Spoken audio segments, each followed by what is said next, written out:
Assalamualaikum warahmatullahi wabarakatuh. Saya Ari Gilang Pratama, NIM 19016151 dari Prodi Pendidikan Bahasa Indonesia. Di sini saya akan membahas tentang gangguan keterampilan berbahasa. Gangguan keterampilan berbahasa dibagi menjadi 4, yaitu gangguan keterampilan menyimak, gangguan keterampilan berbicara, gangguan keterampilan membaca, dan yang terakhir gangguan keterampilan menulis. Yang pertama, gangguan keterampilan menyimak.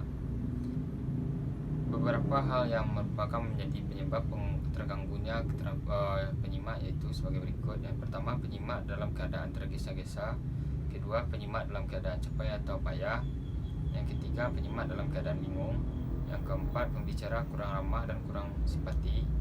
Yang kelima, terlalu banyak pesan disampaikan kepada penyimak. Yang keenam, pembicaraan terlalu bersifat birokratis. Dan yang terakhir, penyimak mereka merasa selalu khawatir terhadap hal yang baru.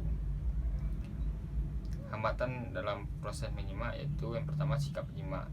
Sikap penyimak yang mengganggu dalam kegiatan menyimak ialah menyimak sambil membuat catatan, menyimak dengan mencoba mengingat-ingat fakta-fakta, dan akhirnya penyimak selalu menganggap remeh permasalahan. Yang kedua, perhatian menyimak. Perhatian menyimak sering sekali tidak muncul karena penyimak tidak mau memperhatikan informasi yang sulit, menyimak dengan perhatian mudah tergoda, dan yang terakhir, menyimak dengan motivasi berpura-pura. Emosi menyimak jika tidak dikendalikan akan mengganggu kegiatan menyimak. Jika emosi penyimak bersifat negatif, akan terjadi hal sebagai berikut.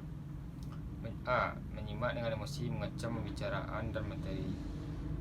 B. Menyimak dengan berprasangka buruk kepada pembicara.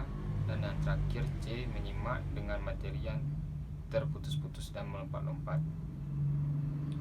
Usaha mengatasi gangguan keterampilan menyimak. Yang pertama ialah menyatukan pikiran dan perasaan terhadap permasalahan dalam pembicaraan, membuat rangkuman berdasarkan ingatan sendiri. Yang ketiga, mempertimbangkan fakta-fakta atau bukti-bukti yang telah diterima. Yang keempat, menyimak uraian berdasarkan kelompok gagasan. Yang kelima, hal-hal penting tidak selalu pada kata, akan tetapi bisa terjadi pada lagu, kalimat, nada suara, volume suara, mimik dan gerak tubuh serta linguistik yang lain. Gangguan keterampilan berbicara. Problematika pengembangan keterampilan berbicara bagi belajar bahasa. Terdapat beberapa kendala terhadap siswa dalam pembelajaran keterampilan bicara. Kendala tersebut meliputi pertama, intervensi bahasa. Intervensi bahasa merupakan penyimpangan norma kebahasaan yang terjadi dalam ujaran multibahasawan karena keakrabannya terhadap lebih dari satu bahasa, yang disebabkan karena adanya kontak bahasa. Selanjutnya, campur kode dan alih kode. Campur kode dan alih kode sebuah fenomena umum yang terjadi di antara pembicara multibahasa adalah alih kode, yang pada dasar mengacu pada penggunaan lebih dari satu bahasa dalam proses percakapan. Selanjutnya, sikap dan motivasi belajar. Motivasi menjadi variabel afektif yang harus dipertimbangkan dalam pembelajaran bahasa. Kedua, motivasi seringkali dianggap sebagai sikap utama yang harus dimiliki pembelajar dalam mencapai keberhasilan belajar bahasa kedua. Selanjutnya, usaha mengatasi gangguan berbicara.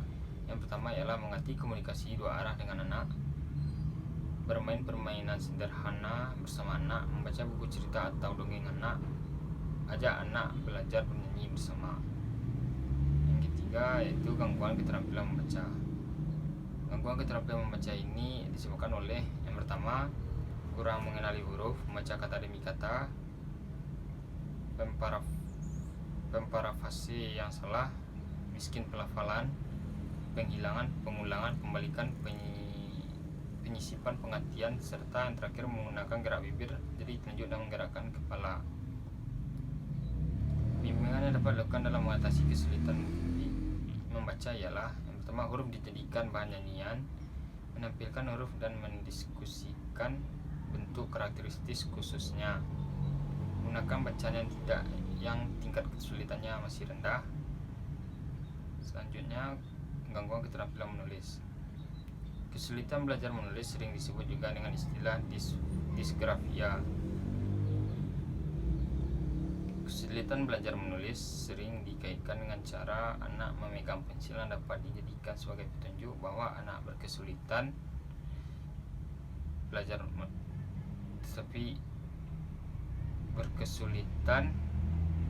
menulis.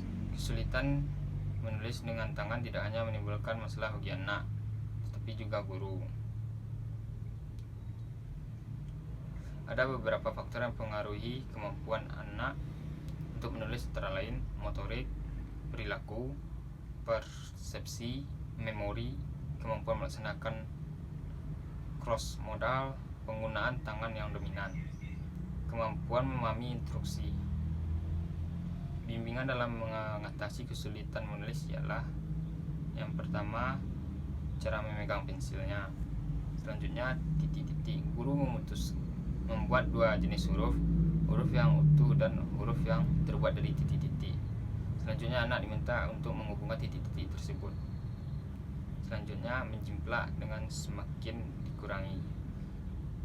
Selanjutnya, buku bergaris tiga. Buku bergaris tiga sering disebut juga buku tebal, tipis, halus, kasar. Dengan buku bergaris semacam itu, anak-anak dapat berlatih membuat dan meletakkan huruf secara benar.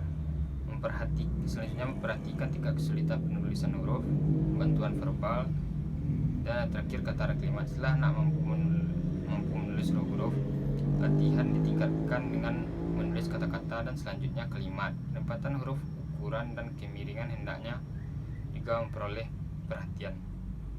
Dalam Lener 1988 dalam Mulyono tahun 2003 halaman 240 sampai 243. Sekian dari saya. Kalau ada kata yang salah mohon dimaafkan. Wabillahi taufiq wal hidayah. Wassalamualaikum warahmatullahi wabarakatuh.